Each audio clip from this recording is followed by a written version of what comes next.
달려갈 길이라는 제목으로 오늘 말씀을 나누고자 합니다. 네, 아시겠지만 올림픽 경기 또 아시안 게임 이런 경기 중에서 공을 가지고 하는 경기가 있고 또 치고받고 하는 경기가 있죠. 또 맨손으로 달려가는 육상 종목이 있습니다. 그런데 공을 가지고 하는 종목을 구기라고 하잖아요. 구기. 네. 구기. 이 구기 중에서 가장 가벼운 공은 탁구입니다. 탁구공이 가장 가벼운 공이에요. 그리고 가장 큰 공은 농구공. 그죠? 가장 큰 공은 농구공.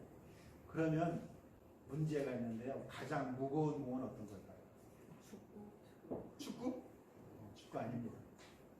야구. 네. 야구. 이 힌트. 꼭 둥글다라고 할 수는 없어요. 볼링볼. 볼링볼. 볼링공? 볼링공. 네. 근데 볼링공이 저도 볼링공인 줄 알았는데 알아보니까 제일 무거운 게 바로 컬링이라고 합니다. 컬링은 구기라고 생각도 안 했죠. 네. 컬링이 가장 무거운 구기라고 합니다. 네. 이 축구나 야구 같은 경기는 오늘 제가 이 말씀을 꺼낸 게 바로 이 볼링 때문에 꺼낸 건데, 축구나 야구 같은 경기는 남녀가 서로 선호도가 달라요. 남자들이 주로 좋아하죠. 근데 이 볼링은 남녀노소 구별 없이 좋아하는 운동입니다. 예전에는 우리 교회가 명절 때는 청년들이 좀 있어가지고 명절 때 볼링 대회를 했었어요. 볼링 대회를 했는데 이 볼링을 누가 제일 잘했을 것 같아요? 여기 있습니다. 이제 시집가고 결혼도 하고 그랬는데 지금 남아있는 분들 중에 볼링을 제일 잘하는 분이 있습니다. 김씨예요. 김씨. 저는 아닙니다. 김기현 집사님이 대단한 실력을 보였어요. 볼링을 하게 되면. 그래가지고 볼링을 하게 되면 이제 김기현 집사님 간 팀이 이기는 그런 일이 있었습니다. 볼링은 잘 아시겠지만 이렇게 10개의 핀을 세워놓고 이 까만 공을 던져가지고 넘어뜨리는 거예요. 근데 원래는 이 볼링공이 10개가 아니고 9개였다고 그래요. 앞에 3개, 가운데 3개, 뒤에 3개, 9개. 그런데 이 볼링에 대한 역사는 굉장히 오래됐어요. 이 이집트에도 유적에도 볼링에 관한 기록이 있고 그리고 또 고대 그리스에서도 볼링을 했고요. 그 예수님 당시에도 로마 병사들이 볼링을 했다라는 기록이 있습니다. 그러고 보면 볼링은 참 오래된 경기예요. 볼링의 기본 룰은 그냥 세워놓고 그것을 맞춰서 쓰러뜨리는 경기였어요. 근데 그것이 9개를 세워가지고 넘어뜨리는 것을 준비하게 된 것은 15세기 중세 때죠. 중세 때 이게 이제 볼링이 아주 유행이 됐습니다. 근데 한 가지 볼링의 이 핀이 무엇을 뜻하는지 아세요? 볼링의 핀은 사탄 마귀를 뜻한다고 합니다. 예, 권사님 눈이 커지시는데 아니 왜 볼링에 저게 사탄 마귀를 뜻할까? 왜냐하면요 이 볼링을 보급한 사람, 이전에는 그냥 비슷한 경기, 우리도 축구라고 하지만은 돼지 오줌포 차고 다니고 놀았잖아요. 그런 경기가 그런 거 있었지만은 볼링이 이렇게 현대화 된 거는 바로 마틴 루터가 했기 때문에 볼링을 이게 볼링이 사탄 마귀를 뜻한다라고 합니다. 개발자가 마틴 루터니까 이제 이해가 되죠. 그래요. 그래서 마틴 루터는 독일에서 태어난 천주교 신부죠. 천주교 신부인데 이분이 자신이 몸담고 있는 천주교가 자꾸만 세상으로 가는 것이 마음이 아팠어요. 그리고 교황 레오 2세가 면죄부를 판매를 합니다. 면죄부는 뭐냐면 그것을 사면은 죄를 용서받고 천국에 간다는 거예요. 죄를 짓고 그래도 그것을 사면은 천국에 가죠. 만약에 이렇게 만들어가지고 자 이거를 사면은요 천국에 갈 수가 있습니다. 다 사세요. 이거 하나에 5천만 원씩입니다. 이렇게 하면은 우리는 비웃겠지만 근데 그때는 그것이 꽤 심각했던 것 같아요. 그러기를 사고 뿐만이 아니라 본인뿐만이 아니라 우리 그런 생각을 하잖아요. 예수 안 믿고 돌아가신 우리 조상들은 어떻게 됐을까 고민하잖아요. 고민하지 마. 이거를 부모 거를 사면은 부모님들도 천국에 갑니다. 이렇게 이런 면지부예요. 그러다 보니까 이것을 가지고 이 마틴 루터가 이런 제목이에요. 속죄권의 효력을 밝히기 위한 토론이라는 그 제목으로 95개조의 이런 토론 제목을 성당 문에다가 비텐베르그 성당에 게시하게 됩니다. 이 사람은 그냥 교수로서 말씀을 가르치는 사람으로서 그것을 토론하자라고 했던 거거든요. 물론 자신의 마음은 이것은 잘못된 것 같다 생각을 했기 때문에 토론을 하자 그랬던 거였는데 그것이 큰 반향을 일으켰어요. 그래, 그것은 정말 잘못된 것 같아. 이런 생각을 하게 되는 것이죠. 그래서 거기에 대해서 사람들이 서로 토론하고 그랬어요. 그런데 이 문제가 커지니까 교황청에서 마틴 루터에게 당신의 생각을 처리할 생각은 없는가? 라고 이야기하게 됩니다. 그러니까 이 마틴 루터가 나는 내 생각을 처리하지 않겠습니다. 이 면지부는 어쨌든 잘못된 것입니다. 이렇게 얘기한 거예요. 결국 그것 때문에 이 사람은 파면을 당했어요. 파문을 당하고 쫓겨나게 됐습니다. 뿐만 아니라 그 사람을 죽이려고 마틴 루터를 죽이려고 쫓아내는 사람이 생겼어요. 그래서 이 사람은 자신을 보호하는 다른 성으로 가가지고 거기서 밖에도 못 나가고 그 성 안에서 살았습니다. 근데 우리는 성 안에서 있으면 그냥 실망해가지고 있을 거 아니에요. 근데 마틴 루터는 그동안에도 책을 여러 권을 썼습니다. 복음에 관한 책을 쓰고, 우리 교회도 참 여러 가지 어려운 일이 있지만 그때마다 성경을 쓰는 분이 있어요. 성경을 쓰는 분이 있는데 그렇게 이분은 성경뿐만이 아니라 성경에 관련된 책을 쓰고 또 마틴 루터가 작곡한 찬송가도 많이 있잖아요. 찬송도 하고. 그런데 그러다 보니까 이 건강이 좀 안 좋아지잖아요. 그래서 건강을 세우기 위해서 만든 게 바로 이 볼링이라는 거예요. 축구처럼 막 뛰어다니기도 그렇고 그러니까 이 안에다가 딱 공을 세워놓고 저기까지 걸어갔다가 저기서 쇠공을 팍 던져가지고 맞추는 거죠. 그러면서 사탄아 물러가라 하면서 던졌습니다. 네, 그것이 9개의 공을 세워놓고 던졌었는데 사람들이 너무나 막 좋아하고 또 어떤 사람들은 그 볼링에다가 돈을 걸었어요. 몇 개 남고 쓰러뜨렸는가 해가지고 노름을 하니까 그것을 핑계 삼아서 교황청에서 금하게 됩니다. 볼링을 앞으로 치지 마라. 굽힌 볼링을 치지 마라. 노름이 심하니까. 네. 사탄을 물러가라 하는 게임인데 못하게 하느냐 그러니까 노름을 심하니까 못하겠단 말이에요. 그런데 사람들은 머리가 좋아요. 그래서 어떻게 했을 것 같아요? 네. 공을 한 개를 더 추가를 해가지고 10핀 10개를 세우고 9개를 못하게 하니까 10개 세우고 하면 되잖아요. 그렇게 해가지고 오늘날의 볼링이 시작이 되었습니다. 그런데 볼링을 저보다 잘 치는 분이 한 분, 두 분, 제가 알기로는 두 분이 있습니다. 근데 다른 분들은 잘 치시는지 모르겠지만, 근데 그 안에서 제가 무슨 말 하겠습니까만은 볼링을 잘 치는 비결이 하나 있어요. 볼링을 잘 치는 비결은 이 맨 앞에 있는 거 있잖아요. 맨 앞에 있는 이 킹핀이라고 하는데 왕핀. 이것을 그냥 박살을 내듯이 쳐야 돼요. 대충 치면 안 됩니다. 그냥 쳐야만이 이것이 저렇게 날아가도록 쳐야만이 10개가 다 쓰러져요. 그러면서 우리는 이제 그리스도인들은 마음속으로 그런 생각을 해요. 사탄아 물러가. 악한 생각들 물러가라고 확 던지면은 이것이 다 쓰러지게 되면 얼마나 스트레스가 풀리고 좋은지 모르겠습니다.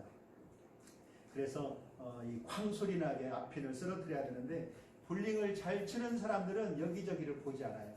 그 하나, 이 1번과 2번 핀 사이 거기를 정확히 맞춰가지고 확 쓰러뜨려야만이 다 넘어가게 되는 것이죠. 우리가 살아가는 그런 것 같아요. 한 가지 목표를 세우고 이것저것 바라보지 않고 하나만 보고 나아가는 사람, 그 사람들은 성공할 확률이 높습니다. 이거 하다가 그만두고 또 다른 거 시작하고 또 그만두고 이거 하고 이렇게 되면은 물론 성공할 수도 있겠지만 아무래도 한 길만 간 사람보다는 어렵겠죠. 우물 파는 것도 그렇지 않습니까? 한 곳을 깊이 파면 그 바위를 뚫어서라도 물이 나오겠지만 여기 한 1m 파니까 안 나오니까 저기 파보고 저기 파보고 하다 보면 우물을 개발할 수가 없는 것이죠. 우리 그리스도인들의 목표는 예수 그리스도를 닮아가는 겁니다. 예수님을 따라가는 거예요. 그러니까 복잡하게 작전 세우지 말고 우리 예수님은 어떻게 하셨을까 생각하면서 그 길만을 겸손히 따라가는 것이 바로 우리 그리스도인들의 발걸음이라는 것이죠. 우리는 오늘 위대한 사도 예수님의 그 길만을 따라간 이 바울 사도의 고백을 함께 읽었습니다. 또 한번 읽어볼까요? 함께 읽겠습니다.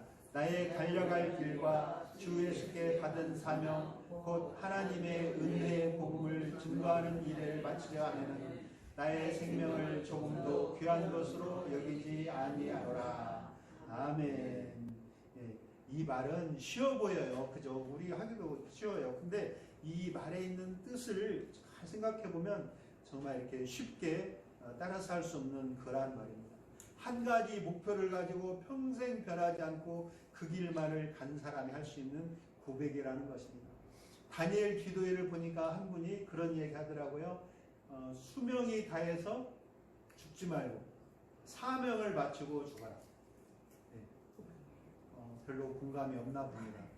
저는 그 말에 정말 많은 감동을 받았거든요. 이 수명이 다해 죽지 말고 사명을 다하고 죽어라. 그 말을 들으면서 정말 내가 그럴 수 있을까? 그 이야기를 제가 목사님들 모인 자리에서 나는 그 말에 많은 감동을 받았습니다. 그랬더니 한 분이 그런 말씀하세요. 목사님들이 은퇴하고 나면 얼마 안 살고 돌아가신답니다. 그래서 사명을 다했기 때문에 하나님 불러가신 것이 아닐까 이런 말씀을 하더라고요. 저는 오늘 이 말씀을 붙들고 나의 사명을 마치려 하면은 나의 생명을 조금 더 귀한 것으로 여기지 아니하노라. 이 말씀을 붙잡고 주님이 가신 그 길을 변치 않고 가기로 결심하는 저 여러분 되기를 바랍니다. 바울 사도는 에베소에서 3년 복음을 전했습니다. 이 3년 동안 복음을 전했는데 우리 오늘 읽은 본문 앞에 보면 이런 말씀이 있어요. 이와 같이 주의 말씀이 힘이 있어 흥왕하여 세력을 얻으니라. 이 일이 있은 후에 바울이 마게도냐와 아가야를 거쳐 예루살렘에 가기로 작정하여 이르되 내가 거기 갔다가 로마도 보아야 하리라. 바울 사도는 이 사명을 향해서 가고 있습니다. 사명이 있는 곳에서 죽기 위해서 지금 그곳을 가고 있지요. 그런데 바울 사도가 여기에서 작정하였다라는 말이 있죠. 이 예루살렘에 가기로 작정하여라는 것이 있습니다. 이 작정은 성령 안에서 결정하였다. 그런 뜻입니다. 그냥 마음에 결심하고 그런 게 아니라 성령 안에서 성령께서 인도하는 대로 결정하였다 이런 말이죠. 그러니까 바울 사도는 이제 마게도냐와 아가야를 거쳐서 예루살렘에 가서 거기서 로마를 떠나겠다라고 계획을 세우게 됩니다. 그냥 가면은 갈 거면 그냥 가지 여기저기 들르냐 이런 거 생각하게 되는데 여기에서는 지금 무슨 일이 있었냐면요. 팔레스타인 지역이 기근이 있었어요. 기근. 그래가지고 다들 어려움을 겪고 있습니다. 믿음의 성도들이 먹고 살기가 힘든 이런 상황이 되었어요. 그래서 바울 사도는 마게도냐와 아가야에서 연부를 모아서 기근으로 고생하는 사람들에게 예루살렘 교회를 돕자, 그 사람들을 돕자 이렇게 계획을 세우게 됩니다. 이러한 내용들은 로마서 15장에도 있고요. 갈라디아서 2장에도 그런 내용이 있습니다. 이렇게 서로 믿는 사람들이 돕는다는 것은 큰 의미가 있어요. 이방인들이 예루살렘 교회를 돕는다는 것이 무슨 의미가 있습니까? 예전에는 받기만 하던 사람들이 이제 그들이 갚아주는 그러한 상황이 되었다는 것이죠. 또 복음이 널리 이 소아시아 지역까지 전해져서 그 사람들이 예루살렘 교회를 돕기 위해서 우리에게 연보를 모았다는 것이 얼마나 큰 은혜가 되겠습니까? 특히나 그 상황을 가지고 언제 전하려고 하냐면 예루살렘에 많은 성도들이 모이는 이 그 명절 기간 동안에 바울 사도는 도착하려고 하고 있는 것입니다. 그래서 바울 사도는 여러 가지 이 임무를 가지고 예루살렘으로 가려고 하고 있어요. 바울 사도는 이러한 계획이 있었습니다. 무슨 계획이냐면 나는 아직까지 복음이 전해지지 않은 곳에서 복음을 전해야겠다, 이런 말입니다. 바울 사도가 복음을 전하는 그 지역은 그동안 유대인들, 복음화된 유대인들이 조금씩 와서 말씀을 전한 곳이에요. 그래서 복음에 대해 조금씩 알아듣기도 하고 알고 있는 사람들도 있고 유대인의 회당도 있고 그런 지역이었습니다. 그런데 이 바울 사도는 하나님을 모르는 곳에 가서, 아무도 모르는 예수 그리스도를 모르는 곳에 가서 복음을 전해야겠다, 이런 계획을 세웠어요. 그것이 바로 로마라는 것이죠. 로마. 사람도 많고 예수님을 모르는 곳, 그곳에서 복음을 전하려고 가고 있습니다. 이전에는 모든 길은 로마로 통한다, 이런 말이 있잖아요. 우리나라에서는 모든 길은 서울로 통한다, 대전으로 통한다 그러지만 여기는 로마로 통한다고 합니다. 로마는 세계의 중심지고 많은 사람이 살고 있고 예수 믿는 사람들이 없고, 그렇기 때문에 바울 사도는 그곳으로 가려고 했던 것입니다. 로마서 15장 20절에 보면 내가 그리스도의 이름을 부르는 곳에는 복음을 전하지 않기를 힘썼노니 이는 남의 터 위에 건축하지 아니하려 함이라, 이렇게 되어 있습니다. 바울 사도는 복음 전파자들이 와 있는 그곳이 아닌 이 소아시아와 구브로 지방이 아니라 다른 전도자들이 없는 로마로 가고자 싶었던 것이죠. 바울 사도는 이 일을 성령이 인도하심에 따라서 자기가 혼자 생각한 것이 아니고 나의 유익을 위해서 생각한 게 아니라 성령께서 인도하신 대로 그 일을 계획을 했습니다. 그런데도 바울 사도는 가지 않고 그곳에 잠시 동안 머물러 있었어요. 그런데 이 한 가지 사건이 일어나고 그를 통해서 바울 사도는 발걸음을 재촉하게 됩니다. 지난번에 말씀드린 그 시게와의 일곱 아들, 혹시 기억나시죠? 바울 사도가 이곳에서 복음을 전하고 하나님의 이제 능력이 나타났죠. 한번 보겠습니다.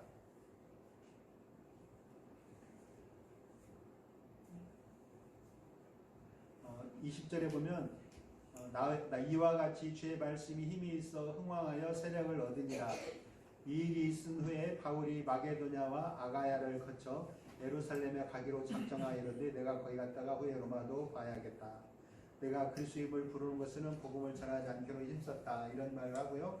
또 이제 가려고 했는데 거기에서 여러 가지 일이 있었어요. 시게와의 일곱 아들들이 바울 사도의 그 능력을 보고 바울 사도를 흉내내기 시작한 거예요. 예전에 그 조용기 목사님이 복음을 전하고 또 많은 능력이 나타나니까 어떤 목사님들은 조용기 목사님의 말투를 따라서 하는 분들이 있었어요. 그래서 이제 요즘은 그런 분들이 없었는데 이제 들어보면은 저는 여러분과 함께 복음을 몇 장 몇 절을 통하여 은혜를 받고자 합니다, 이렇게 하는 걸 그 말투를 그대로 따라하시는 분들이 있었다는 것이죠. 근데 그걸 아니에요. 근데 이 사람들은 이 유대인들 중에 마술사가 있었는데 그 마술사들도 바울의 전하는 복음에 대해서 제대로 알지는 못하고 또 그 내용도 알지도 못하고 그냥 바울이 하는 것만을 따라서 하려는 것들이 있었다는 것이죠.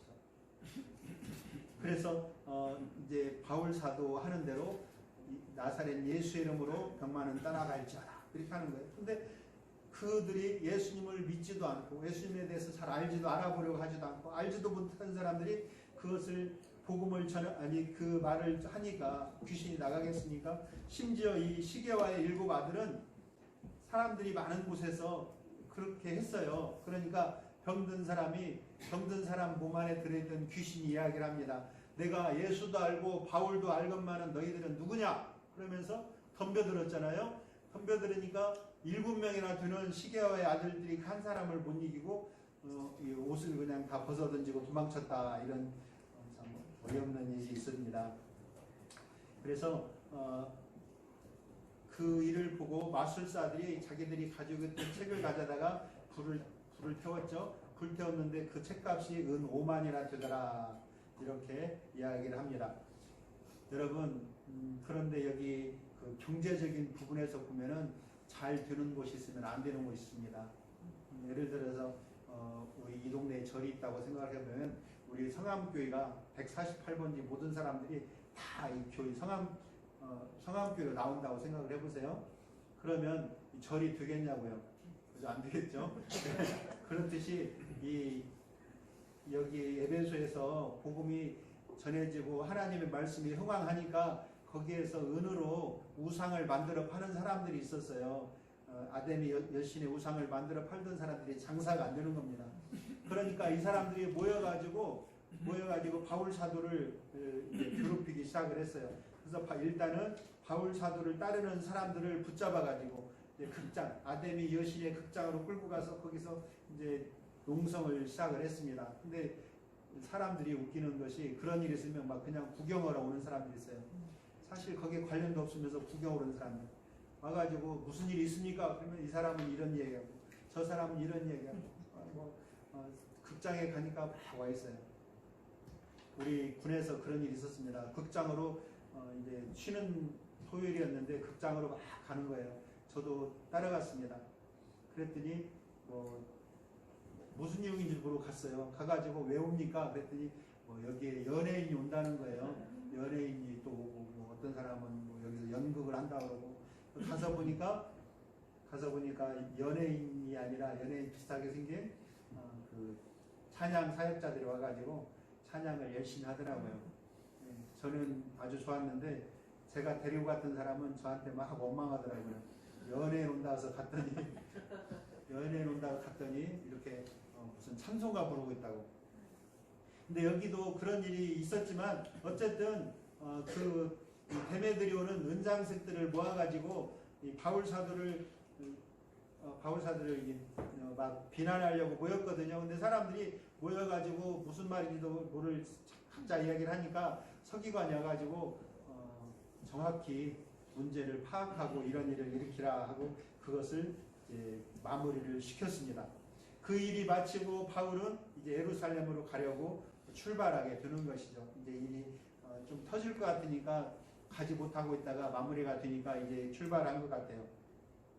바울은 이 마게도냐에서 수리 안디옥 교회로 배를 타고 가려고 했는데 누가 기다리고 있을 것 같아요?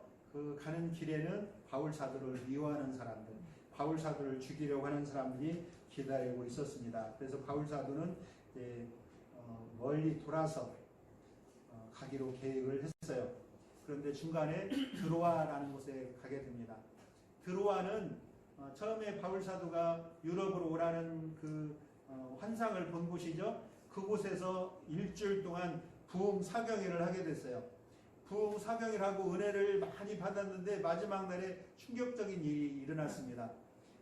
한 사람이 졸다가 3층 창문에서 떨어져 가지고 숨이 끊어진 일이 있었죠. 그리고 바울 사도가 기도하고 그 사람이 살아나게 되는 유두고라는 그런 사람이 있었습니다. 어찌되었든 일주일 부흥 사경회를 끝나고 이제 마치고 밤새도록 이 얘기했으니까 잠도 제대로 자지 못했을 거 아니에요. 저 같으면은 배를 타고 가면서 배 안에서 눈 좀 붙이겠는데 바울 사도는 다른 사람은 배 타고 내려가라 어디서 만나자 하고 바울 사도는 이제 그 길을 걸어가고 있어요. 거기까지. 왜 걸어갔을까요? 여기에서는 의견이 분분합니다. 어떤 사람들은 그때가 4월이고 그러니까는 꽃피는 봄날 구경을 하려고 간 것이 아닐까 그런 사람들도 있고. 근데 전체적인 이 신학자들 하는 내용 중에서 가장 유력한 내용은 그거예요. 예수님께서 겟세마네 동산에서 그렇게 기도하시고 이 천사들이 서로 돕고 그 가운데 십자가를 지실 그러한 마음을 가지셨잖아요. 처음에는 이 잔을 내게서 옮겨주시옵소서 했지만 아버지의 뜻대로 하기를 이제 기도했던 그런 기록이 있습니다. 바울 사도도 이제 예루살렘으로 가게 되면은 결박과 핍박이 기다리고 있을 것이라는 걸 알고 있었죠. 그 길을 가기가 어쩌면 인간인지라 두려웠을 것입니다. 그러나 바울 사도는 이 길을 걸으면서 하나님의 도우심을 기도했을 것이다. 이런 내용이 있습니다. 바울 사도는 이제 바쁜 일정 속에서도 길을 걸어가면서 기도를 합니다. 피곤한 상태에서도 주님의 길을 가기 위해서 기도하고 하나님께 기도하며 용기를 얻고 있습니다. 이제 바울은 예루살렘으로 가는 길에 하나님께서 나를 도와주시기를 간절히 기도하고 있습니다. 바울 사도는 이제 그 마음이 맺혔을 거예요. 보라, 이제 나는 성령에 매여 예루살렘으로 가는데 그곳에서 무슨 일을 당하는지 알지 못합니다. 결박과 환난이 기다리고 있는 곳, 결박과 환난이 기다리는 곳에 누가 가고 싶겠습니까? 그러나 바울 사도는 기도하며 그 길을 가고 있습니다. 또 밀레도에 들렀을 때도, 가이사랴에 갔을 때도 많은 사람들이 막았어요. 가지 말라고. 하지만 바울 사도는 이제 흔들리지 않고 그 길을 가고 있습니다. 오직 한 길, 오순절에 맞춰서 가려고 서두르고 있습니다. 이제 밀레도에 도착을 했어요. 밀레도는 에베소에서 가까운 곳입니다. 거기에서 에베소에서 사람들을 오라고 했어요. 혹시 들어가게 되면 시간을 끌까 봐서 이제 사람들을 오라고 해가지고 그들과 이야기하는 것이죠. 22절에서 24절 말씀입니다. 보라, 이제 나는 성령에 배어 예루살렘으로 가는데 거기서 무슨 일을 당할는지 알지 못하노라. 오직 성령이 각 성에서 내게 증언하여 결박과 환난이 나를 기다린다 하시나 내가 달려갈 길과 주 예수께 받은 사명 곧 하나님의 은혜의 복음을 증언하는 일을 마치려 하면은 나의 생명조차 조금도 귀한 것으로 여기지 아니하노라. 하나님이 맡긴 사명을 완수한다면 목숨이 아깝지 않다는 거예요. 여러분, 근데 우리가 목숨을 내놓고 복음을 전하는 사람이 우리나라에 몇 명이나 있을까요? 당장에 복음 전하면은 유치장 간다 라고 하면은 복음 전하는 사람이 없을 겁니다. 우리 교회만 하더라도 예전에 그 코로나가 걸리면 무슨 벌금 얼마다 이렇게 하니까 예배를 한 달인가 쉬었잖아요. 네, 잘했다는 거 아닙니다. 그렇듯이 사람들이 자기의 목숨을 소중하게 여긴다는 거예요. 자기의 생명을 아끼지 않고 전하는 사람이 없습니다. 옛말에는 자신의 목숨을 초계와 같이 버린다라고 했어요. 초계, 지푸라기 같다는, 내 목숨을 지푸라기 같이 버리는 사람. 목숨은 누구에게도 다 소중한데, 목숨 얘기하니까 우리 처가가 생각이 나네요. 우리 장모님이 91세인데 다시 건강해지셔가지고 요양으로 가셨어요. 우리 장인어른도 91세. 올해 장수하셨죠. 우리 집사람 아마 100살 넘을 것 같아요. 제가 저 사람이 저기 부엌에서 병 따는 것만 하더라도 제가 다 해줘야 되고 손이 많이 가거든요. 그래서 제가 우리 집사람보다는 하루만 더 살게 해주십시오. 네. 아무튼 자기의 목숨은 다들 이렇게 소중하게 여깁니다. 그런데 목숨을 버리고 사명의 길을 가고 있는 이 바울 사도, 자신의 그러한 삶을 위해서는 모든 것을 다 포기해야 돼요. 세상의 명예, 물질, 욕심 이런 것들을 주저리 매달고는 사명의 길을 갈 수가 없어요. 그래서 그것을 다 버리고 가야 됩니다. 바울은요, 다른 사람들은 돈 주고 사는 로마 시민권을 날 때부터 가지고 있던 사람이에요. 그리고 가말리엘 문화에서 배운 든든한 학벌이 있습니다. 가방끈도 길어요. 그리고 또 이제 유산이 있잖아요. 유대교를 믿지 않고 가문에서 축출이 되면 유산 그 배분에도 제휴가 됩니다. 그러니까 물려받을 게 없어지는 거예요. 그러니까 돈도 명예도 다 버리고 그리고 복음 전하기 위해서 간다는 것입니다. 여러분, 우리가 주의 길을 갈 때에 포기한 것이 혹시 있으십니까? 그것이 무엇인지 생각해 볼 일입니다.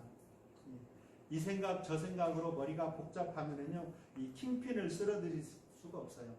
그러니까 우리는 한 가지 길, 주님의 길, 그것을 생각을 해야 된다는 것이죠.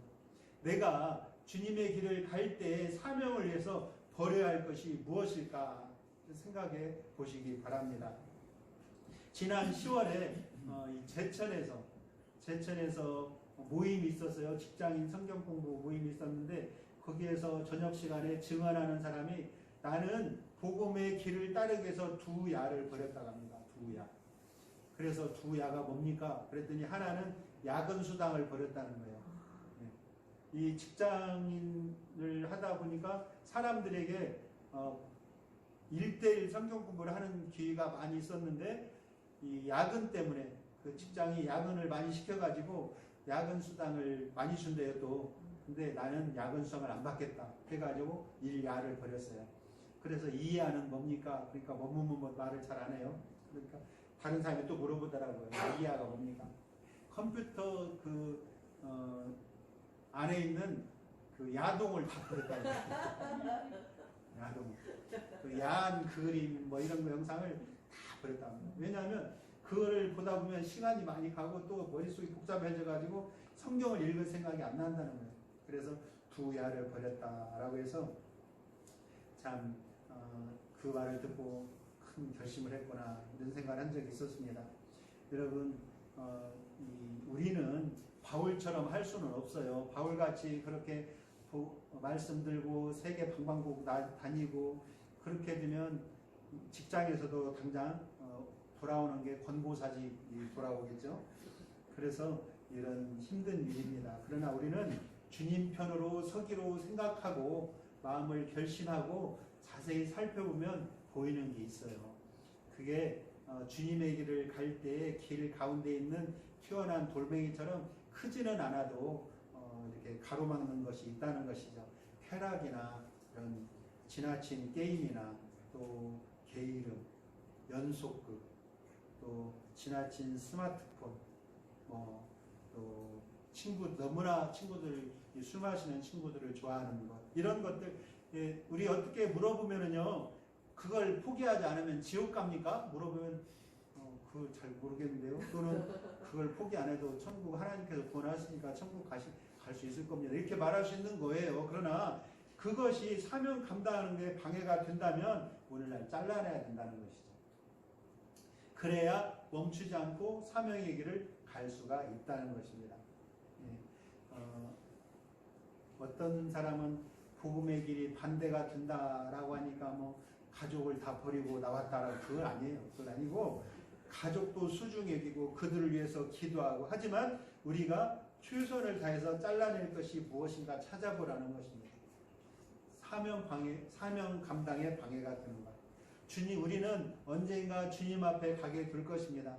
주님 앞에 가가지고 이제 천국에 자랐다. 네가 나를 믿고 천국에 왔는데 세상에 있을 때는 뭐 했니? 라고 물어보지 않겠습니까? 그러면 우리가 대답할 때 저는 이제 직장도 다니지만 그거 말고 알고 있고 또 너 혼자 했던 거 뭐야? 저는요 혼자서 야동을 열심히 봤습니다. 그건 아니잖아요. 주님 앞에서 떳떳하게 말은 못할 거 아닙니까? 그러니까 그것도 잘라내고 또 저는요 컴퓨터 게임을 엄청나게 했어요. 그것이 직업이냐? 아니 직업은 아니고요. 그럼 그것도 잘라내야 돼요. 이렇게 말씀하지 않겠습니까?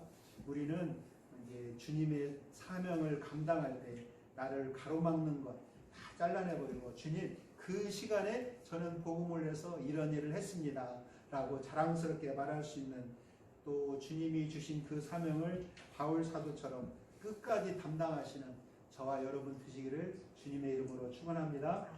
축원합니다. 기도하겠습니다. 아버지 하나님 감사합니다. 우리가 이 주님의 길을 갈 때에 때로 가로막고 있는 일들이 있습니다. 그것을 포기하고 주님의 길을 갈 때 방해되는 것을 버리고 주님의 길을 나아갈 수 있도록 우리의 마음을 다짐하게 성령의 인도하신 따라 다짐할 수 있도록 주여 인도하여 주시옵소서. 예수님의 이름으로 기도합니다. 아멘.